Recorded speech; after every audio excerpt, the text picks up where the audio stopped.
nearly $15 billion, Digital Realty is the data center operator that has spent the most on merger acquisitions within our sector. Joining me now from Datacloud Ireland is Valerie Walsh, Senior Vice President of Portfolio Management at the company. Valerie, thanks a lot for talking to me. Thanks for having me. With so much money spent over the last 10 years by Digital Realty, where's all this demand coming from? Where are we moving to? Well, I mean, I think it's fairly apparent that a lot of the demand these days is coming from the big cloud players. So there's a mix of mainly those guys who are really driving which markets where people need to be, but also there's a large shift in enterprises as they start to digitally transform. Okay, and then Digital Realty recently announced the sale of 10 data centers to MapleTree for about $1.4 billion. Yes. What was the strategy behind that?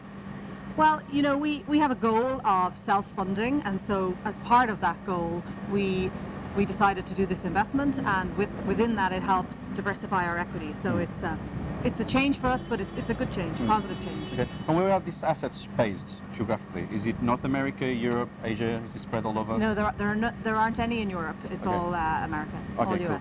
Cool. And then you obviously mostly the European portfolio. What's the expansion plans for Europe? We're investing $1 billion this year alone, 2019. We've started to purchase land banks and have much bigger plans for portfolios. So historically we would have built 10 to 20 megawatt data centers. Now we're building more like 70 to 90 megawatt data centers. So we're doing in all of our core markets. I think recently you would have seen we announced that we're back into the Paris market. So we're building a medium-sized data center there first, and then that's following through with a large one as well. So equally we're looking at all the new markets because obviously demand is getting a lot more varied through Europe. Okay, that was my next question, new markets and tier 2 cities. What sort of places are you looking at? Are we talking about places like Madrid, Rome, more towards Eastern Europe? Yeah, I mean, in new markets, country-wise, yes, we look at Spain, Italy, Switzerland, and then on the second tiers are a kind of a wait and see. In some markets, like Germany, there seems to be more interest in having a second tier. Okay. In London, not so much yet. You've seen there has been some hesitancy in Ireland as well, but I do think it's coming. Okay, and then because we are in Ireland now, what's the plan for here? What's the plan for Dublin? What's the plan for the rest of the country? So, well, in Dublin alone, we have 5 data centers. So we're still fitting out Profile Park. We have another 10 acres, or another 5 acres there that we can fit out. Obviously, we're looking to maybe expand that to hit a larger footprint.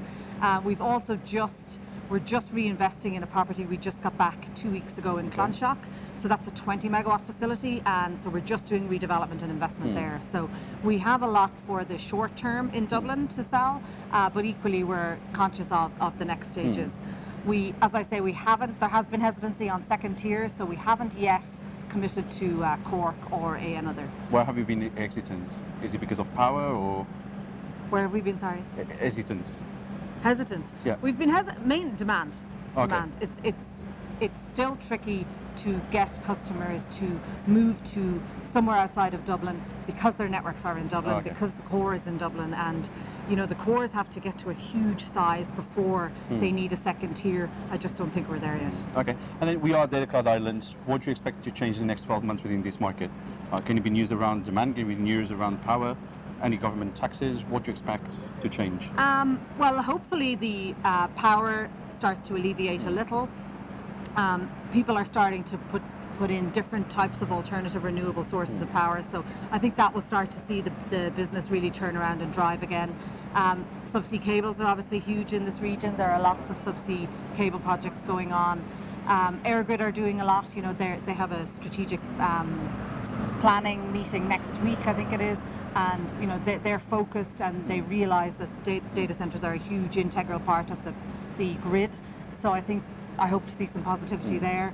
And then also I think you know the fact that our government is still strong on the technology sector and driving technology to Ireland is positive. So some of the property tax stuff, there are potential issues there, so we just have to keep an eye on that. Okay, well, this is the Data Ireland anyway, so I'm sure it's a bright future ahead. All right, Val, thanks a lot for talking to me. Thank you. Don't forget you can follow Data Economy on Facebook, LinkedIn and Twitter, and also visit the website on www.data-economy.com.